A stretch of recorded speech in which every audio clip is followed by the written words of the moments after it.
사무엘상 10장 1절에서 9절 말씀, 구약성경 421쪽입니다. 우리 한 절씩 교독하도록 하겠습니다. 이에 사무엘이 기름병을 가져다가 사울의 머리에 붓고 입맞추며 이르되, 여호와께서 내게 기름을 부으사 그의 기업의 지도자로 삼지 아니하셨느냐.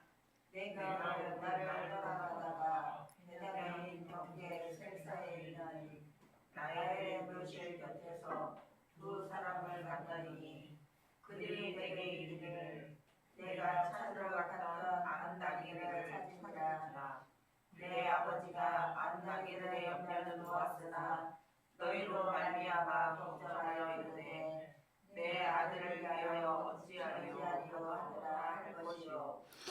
내가 거기서 더 나아가서 다볼 상수리 나무에 이르면 거기서 하나님을 배우려고 베델로 올라가는 세 사람을 만나리니, 한 사람은 염소 새끼 셋을 이끌었고, 한 사람은 떡 세 덩이를 가졌고, 한 사람은 포도주 한 가죽 부대를 가진 자라. 그들이 내게 무난하고 떡 두 덩이를 주겠고 너는 그의 손에서 받으리라. 그 후에 내가 하나님의 산에 이르리니 그곳에는 블레셋 사람들의 영문이 있느니라. 내가 그리로 가서 그 성읍으로 들어갈 때에 선지자의 무리가 산당에서부터 비파와 소고와 저와 수금을 앞세우고 예언하며 내려오는 것을 만날 것이요. 내게는 여호와의 영이 크게 임하니 너도 그들과 함께 예언을 하고 변하여 세 사람이 되리라. 이 징조가 내게 임하거든 너는 기회를 따라 행하라. 하나님이 너와 함께 하시느니라. 너는 나보다 앞서 길가로 내려가라. 내가 내게로 내려가서 번제와 화목제를 드리리니 내가 내게로서 내가 행할 것을 가르칠 때까지 7일 동안 기다리라. 함께 읽겠습니다. 그가 사무엘에게서 떠나려고 몸을 돌이킬 때에 하나님이 새 마음을 주셨고 그날 그 징조도 다 응하니라. 아멘. 자, 이스라엘의 새로운 왕정의 역사를 이제 써 내려가고 있는 중입니다. 초대왕 사울의 이야기이지요. 자, 사울의 시작에 대해서 오늘 말씀을 살펴보고 다음 주에는 사울의 결국 마침에 대해서 살펴보려고 합니다. 자, 하나님은 탐탁진 않으셨지만 이스라엘의 인간 왕을 구함을 허락해 주셨지요. 그럴 때 지금 하나님은 이 한 사람을 선택하여 왕으로 지목하기 이전에 지금 바로 이 왕을 지목하여 선택하는 장면으로 바로 넘어가지 않고 한 사람을 등장시킵니다. 바로 사울이었지요. 근데 이 사울은 잃어버린 암나귀를 찾으러 돌아다니는 사람으로 표현되고 있습니다.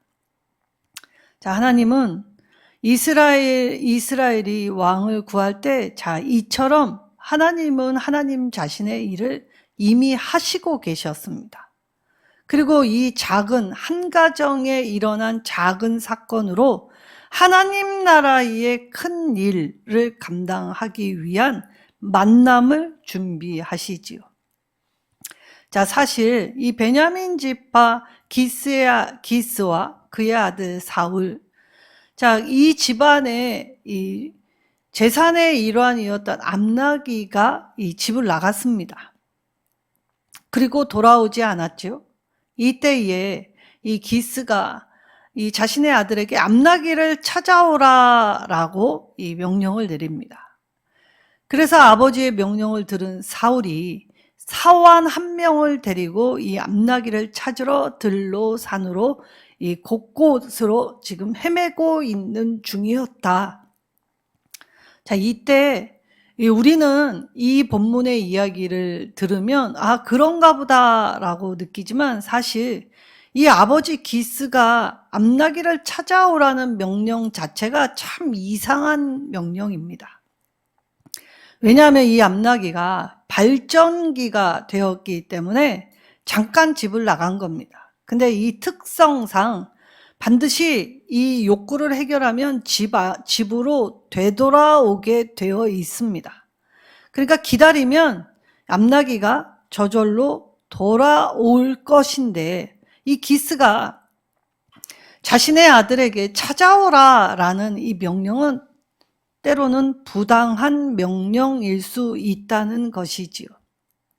하나님은 오늘 이 부당한 명령이라도 아버지 말에 순종한 한 아들, 낮은 자, 작은 자, 겸손한 자를 찾아 쓰시는 분이시다라는 걸 알 수 있게 하셨습니다. 당연히 못 찾은 건 뻔한 일입니다. 아무리 찾아봐도 이 자신의 집에 기르던 이 암나기를 찾을 수 없었습니다. 그러니 정말 암담하고 낙담한 상황이었지요. 이때 이 사환이 마지막 제안을 사울에게 합니다. 자, 대선지자인 사무엘에게 가서 물어보자. 그럼 혹 알려줄지 모르겠다. 자, 대선지자인 사무엘이 일개에 이 집안의 암나기가 어느 방향으로 갔을까요? 라고 한다 하여 이 암나기의 행방을 알려주는 사람입니까? 사무엘이 하나님의 말씀을 행할 때 점치는 자였습니까? 그런데 이 사환의 작은 제안에 이 일 때문에 사무엘과 사울이 처음 대면하게 되었지요. 그리고 하나님은 이들의 만남을 통해서 이제 하나님이 하실 일들을 알려주고 계십니다. 하나님은 이처럼 겸비한 자를 쓰십니다. 자, 왜 나를 쓰시는지, 나는 자격도 없고 지식도 없고 힘도 없고 능력도 없지만 제일 잘하는 것, 하나님 말씀을 따라 작은 일에 충성된 자를 하나님은 오늘도 부르시고 그를 통해 하나님의 역사를 이루어 가시죠. 그러니까 오늘 내가 하나님 앞에 쓰임 받는다라고 하면 아직 나는 준비가 되어 있지 않고 자격도 없고 힘이 없습니다. 거절치 않고 이러한 나라도 주가 쓰시겠다 하면 주님 앞에 기쁘게 나 자신을 내어드리는 사람이 되어야겠지요. 자, 이때 사무엘이 사울을 만나게 될 때에 이 사울에게 이 3일 전에 이미 나귀는 찾았다라는 걸 이미 알려줍니다. 질문이 있었는데 질문을 물어보기 전에 답을 먼저 주게 되지요. 그리고 이날 의미심장한 말을 사울에게 던집니다. 자, 뭐라고 던지냐면 온 이스라엘이 사모하는 자가 누구냐? 너와 내 아버지의 온 집이 아니냐라는 말을 듣게 되죠. 사울은 이 말 듣자마자 벌벌 떨었습니다. 왜 그렇습니까? 지금 이스라엘은 왕을 구하는 중입니다.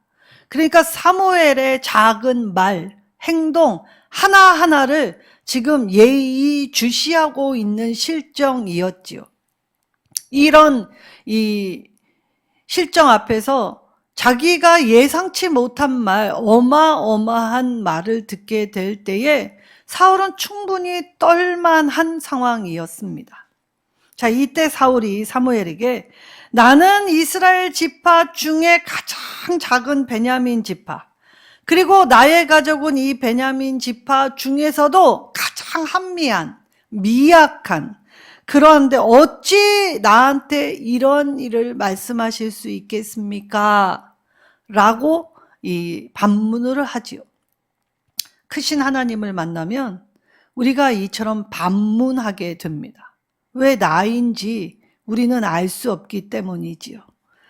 자, 그리하여 오늘 사무엘이 이 제사장, 아론의 자손들과 제사장의 몫이었던 넓적다리를 요리해서 내와라 라고 합니다. 자, 이 넓적다리 요리, 이 별거 아닌 것 같지요? 그런데 이건 굉장한 의미, 그리고 굉장한 중요함을 내포하고 있는 것입니다. 자, 왜 그렇습니까? 자, 하나님이 사울을 초대왕으로 쓰시겠다. 사무엘은 알고 있었습니다. 이때에 제사장 그룹들이 먹는 귀한 음식, 이 음식을 이 초대왕이었던 사울에게 이 대접을 할 때는 최고의 예우, 최고의 대접을 지금 행하고 있는 중이지요. 그런데 사무엘은 한낱 인간일 뿐입니다. 자, 사무엘의 입장에서 한번 살펴보십시오. 사무엘의 두 아들들도 사사였습니다. 자, 그렇다면 자, 아버지로서 자기 아들들의 이 앞날도 이 가늠을 할 수 없는, 그리고 이 생판 모르는 한 청년에게 이 이스라엘의 온 지파의 지도자로서 이 직책을 내어 주어야 한다는 게 사실 쉬운 일이었겠습니까? 아버지로도 리더로도 쉬운 일은 결코 아니었을 것입니다. 그리고 이제 사무엘은 아직 이 자기 자리에서 직임이 물러간 상태가 아닙니다. 그런데 이제 자기의 직임을 이 어린 청년이 감당해야 했지요. 그럼에도 불구하고 그가 만약에 그러한 몫이 될까라는 의구심, 그리고 시험, 이런 거 행하지 않습니다. 하나님 말씀하셨기 때문에 말씀을 따라서 자기가 할 수 있는 최선의 일, 그리고 최고의 대우를 하고 있다는 것이지요. 사무엘에게 있어 항상 하나님의 일이 먼저였습니다. 자신의 생각 중요하지 않습니다. 자신의 직책, 자신이 가진 유무, 아무것도 중요하지 않지요. 오직 하나님의 일이 가장 최우선, 가장 가치 있는 일로 여겼기 때문에 가능한 일이었습니다. 그리고 지붕에 앉아 밤새도록 사울과 이야기했다라고 기록해 놓지요. 요한복음 3장 30절에 세례 요한이 예수님의 오심을 보고 뭐라고 합니까? 그는 흥하여야 하겠고 나는 쇠하여야 하리라. 세례 요한이 떠올리는 모습이 바로 이 사무엘의 모습이지요. 하나님이 하시겠다라는 말씀 앞에 사무엘도 이 가장 먼저 순종한 하나님의 사람이었다는 사실입니다.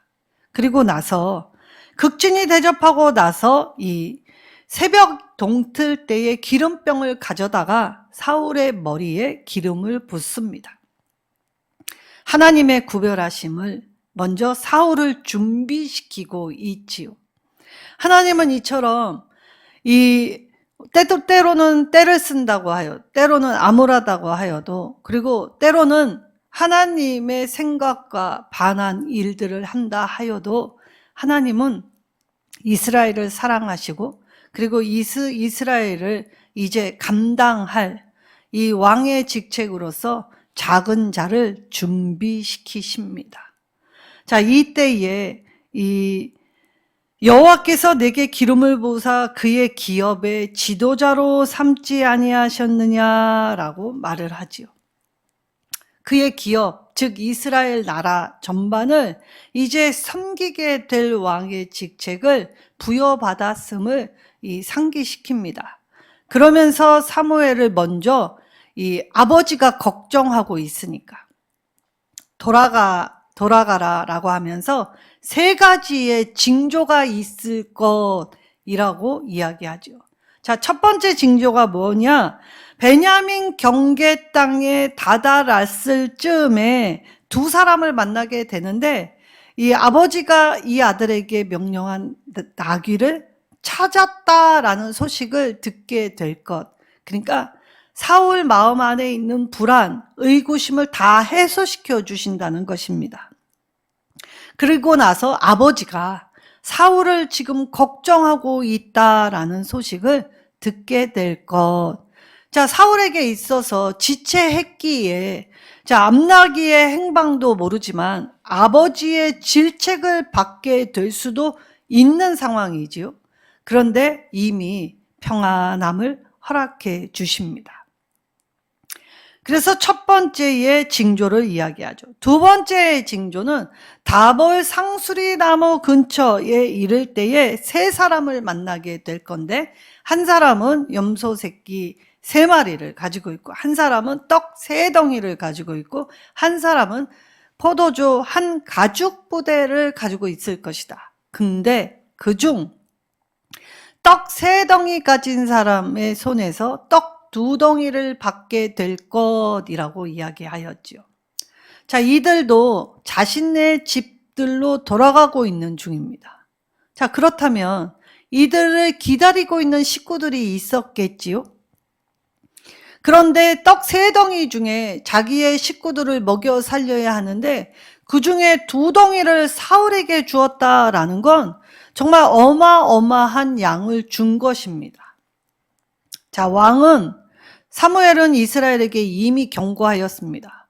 인간왕을 세우면 인간왕이 너희에게 세금을 과하게 징수할 것이다 라고 경고를 하였지요.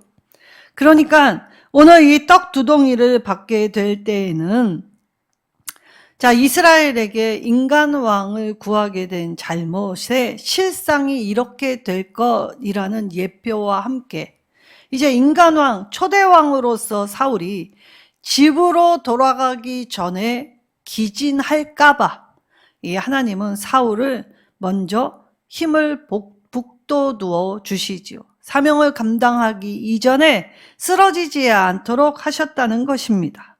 그리고 이제 기름 부음 받은 자로서의 위험, 최고의 예물을 받게 하시지요. 이러한 뜻이 모두 담겨 있었습니다. 세 번째는 이제 사울에게도 여호와의 영이 임하게 되어 예언을 하고 새 사람이 될 것이라고 이 징조를 이야기합니다. 자, 이 말은 무엇입니까?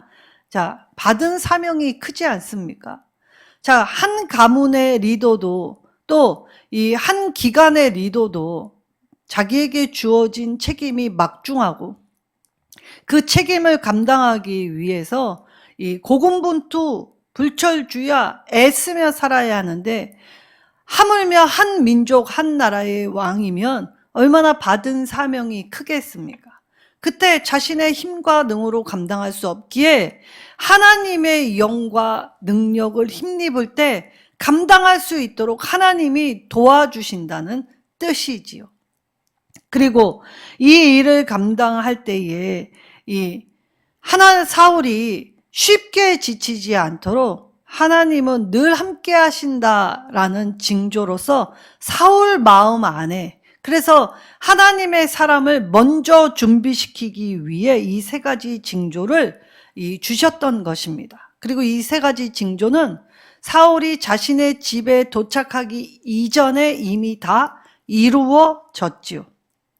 사울은 이제 이 3가지 징조가 이루어짐을 통하여 자신이 하나님께 선택받았고 자신은 이제 하나님 나라를 위해 헌신하는 자가 되어야 함을 깨닫게 되었을 것입니다. 그리고 이 일을 통해서 이제 사무엘이 온 이스라엘 회중을 다 불러 모읍니다. 그리고 이 이스라엘의 12지파를 미스바에 소집하고 나서 각 지파에 1000명씩, 그러니까 즉 대표들만 나오게 하지요. 그리고 여기에 제비를 뽑는 형식을 갖추게 됩니다. 하나님의 뜻을 묻게 되지요. 그리고 뽑힌 건 베냐민의 이 마드리 가족 중 기스의 아들 사울이 뽑히게 되었습니다. 자, 하나님은 말씀하시는 바를 이처럼 차곡차곡 이루어 가시지요. 자, 이때 이 1000명의 대표, 이미 하나님은 기름을 부으셨는데 왜 이러한 절차가 필요합니까? 공식적인 절차로 이스라엘의 동의를 얻게 하시기 위함이었습니다.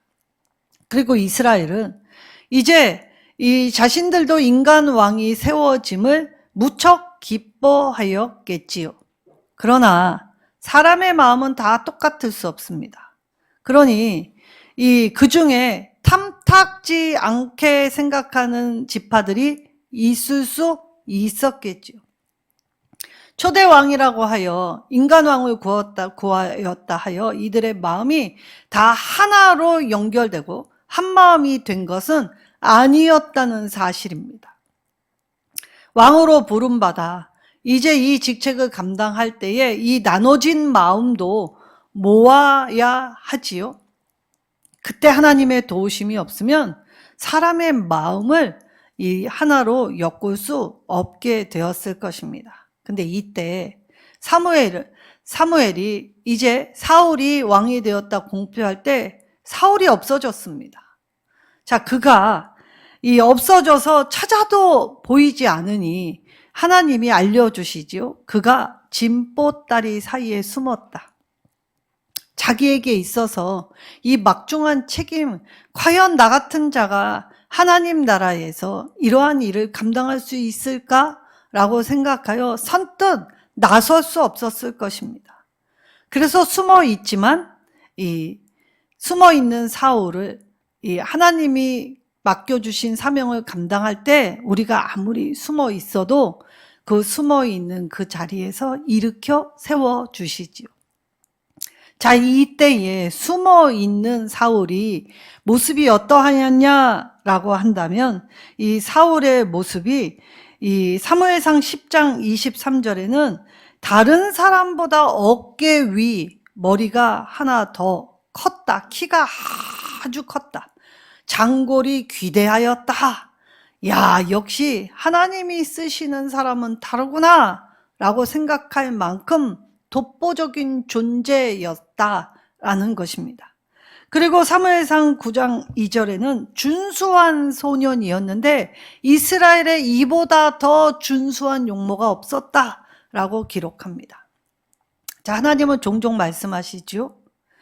사람을 외모로 취하시지 않는다 하셨습니다. 근데 오늘 사울의 모습은 그 어떤 사람보다 외모가 출중했다라는 걸 볼 수 있지요. 하나님은 그의 외모 때문에 사울을 부르신 것이 아닙니다.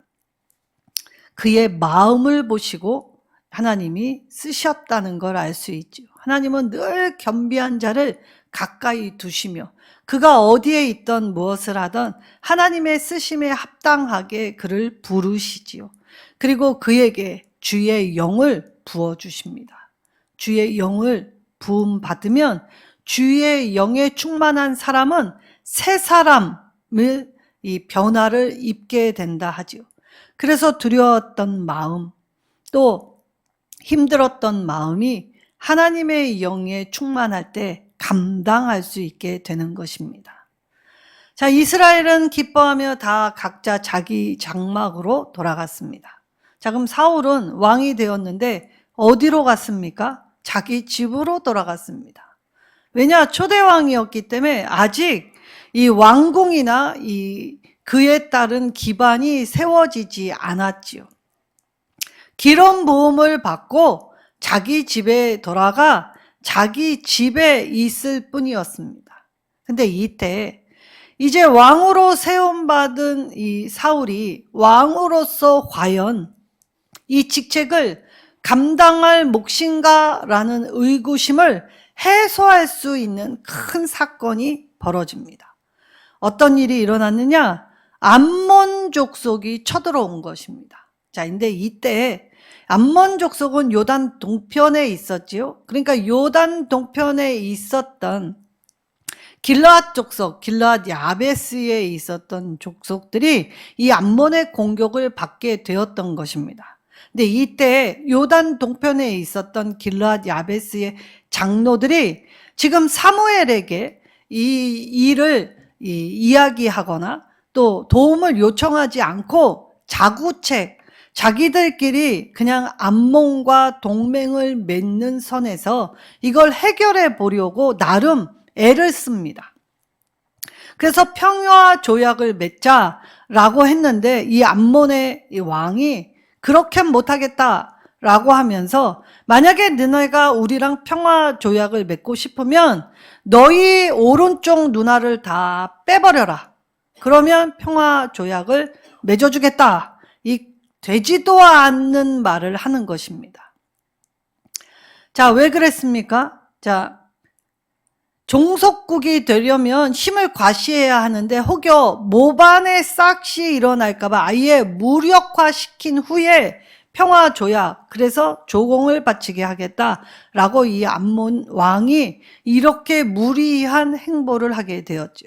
자, 이쯤 되니까 자구책만으로는 해결할 방법이 없고 또 이 발등에 불이 떨어져서 그제야 이제 이 요단 동편에 있던 길르앗 야베스의 장로들이 사무엘에게 요청하고 이제 초대 왕이었던 사울에게 이 일을 보고하게 됩니다. 그리고 이제 사울은 자기의 왕의 제목을 보여줄 이 계기로 이 군대를 소집하게 되죠. 이때 이스라엘의 군대로 소집한 게 이스라엘의 30만, 유다에서 3만이 소집이 됩니다. 자, 그리고 이 사울이 하나님의 영에 의해서 지혜롭게 이 일을 처리할 때 사실 그냥 무분별하게 붙으면 승산이 없게 되지요. 그랬기 때문에 세 부대로 나눕니다. 그리고 새벽에 이 암몬 군대가 쿨쿨 자고 있을 때 설마 이때 기습하랴 라고 아니란 생각을 할 때 허를 찌르는 작전으로 이 게릴라 전에 의해서 새벽에 이 깜깜할 때 미명에 이들이 앞과 뒤를 치며 아주 완승을 하게 됩니다. 대승을 거두게 되었지요. 그래서 이제 사울의 왕 제목이 충분히 전쟁을 치를 수 있는 능력을 갖춤을 보였기 때문에 이 의심의 눈초리를 거뒀던 사람들조차도 인정할 수밖에 없는 이 사건으로 마무리됐지요. 자, 이 틈을 타 이 사울 왕에게 탐탁지 않고 비협조적이었던 사람도 이번에 일괄 척결하자라고 제안들을 합니다. 자, 인간의 생각은 다 거기서 거기이지요.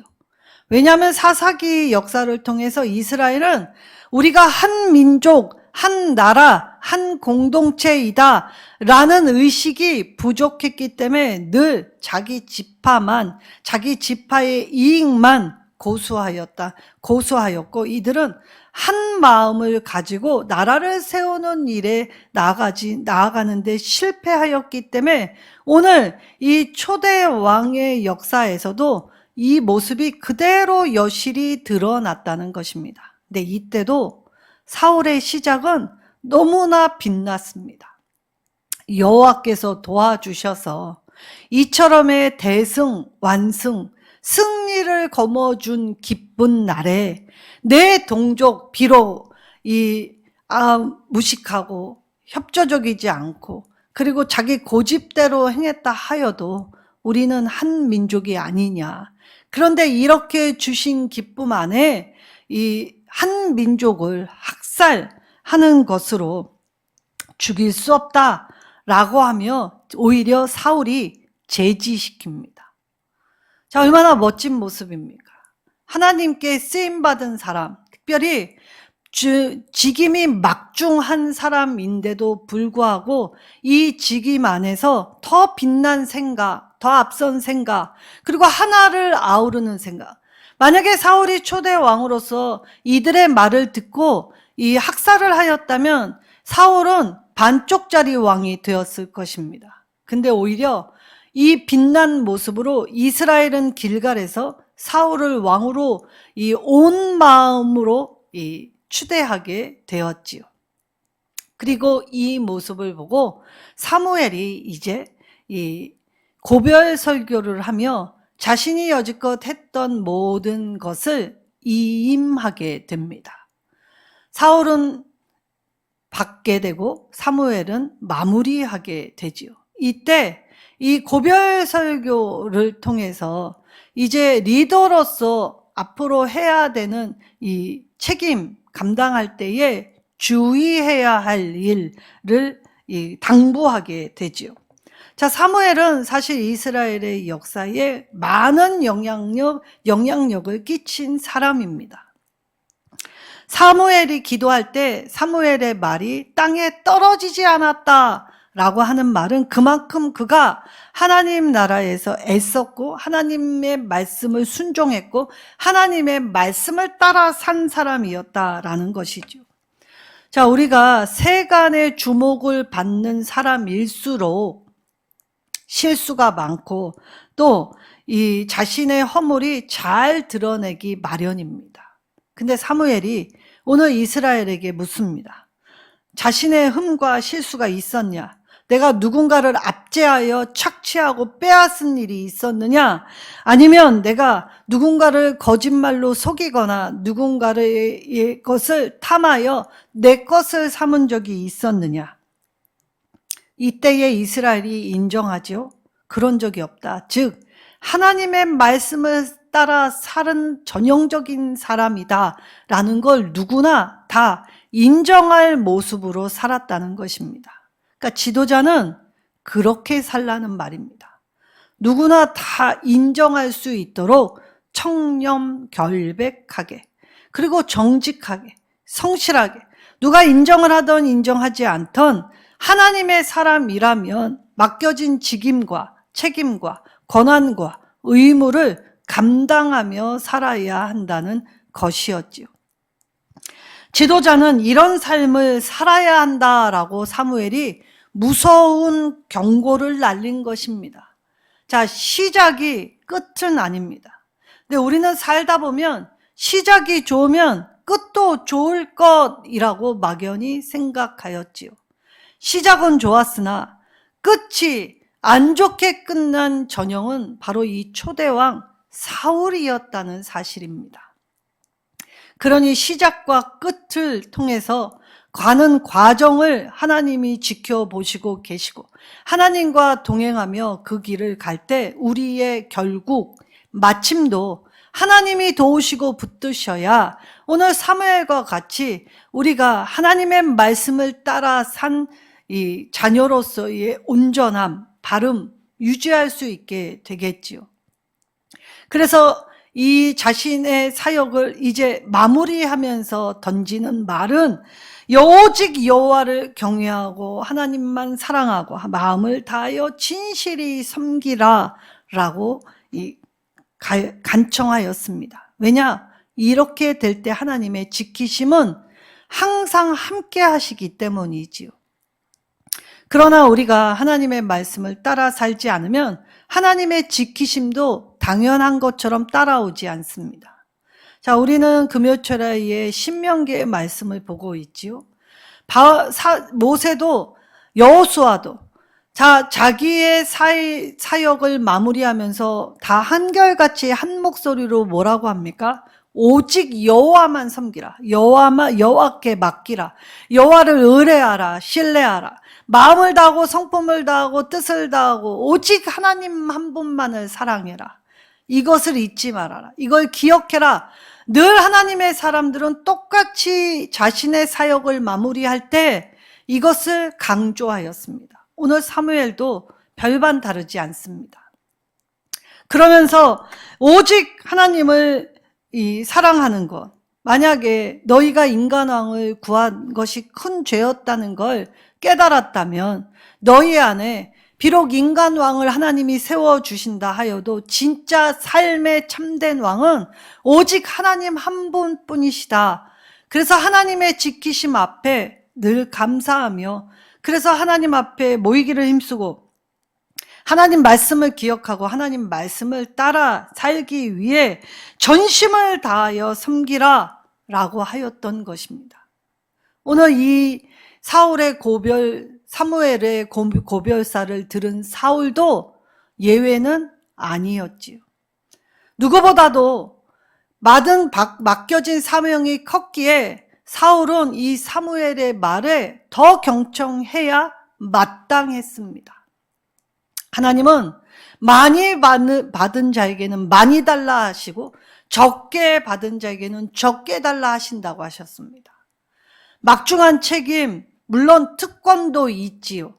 하나님의 능력이 임하여서 하나님이 주시는 힘이 엄청나게, 그래서 하늘의 능력과 권세, 온통 두루마리, 하나님의 생명 싸게, 하나님의 인도와 보호가 정령 따르게 됩니다.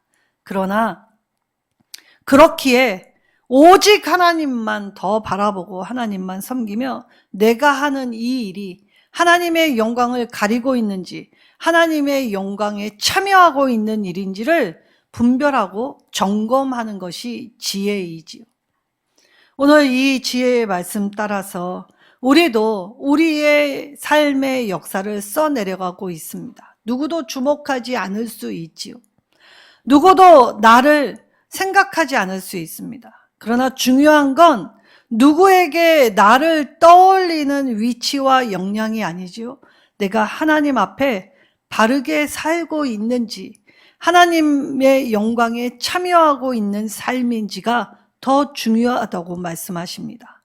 그러면서 동시에 하나님의 자녀로 부름받았기에 우리 모두에게 주신 자녀로서의 책임, 사명이 있다는 걸 깨달으라는 것이지요.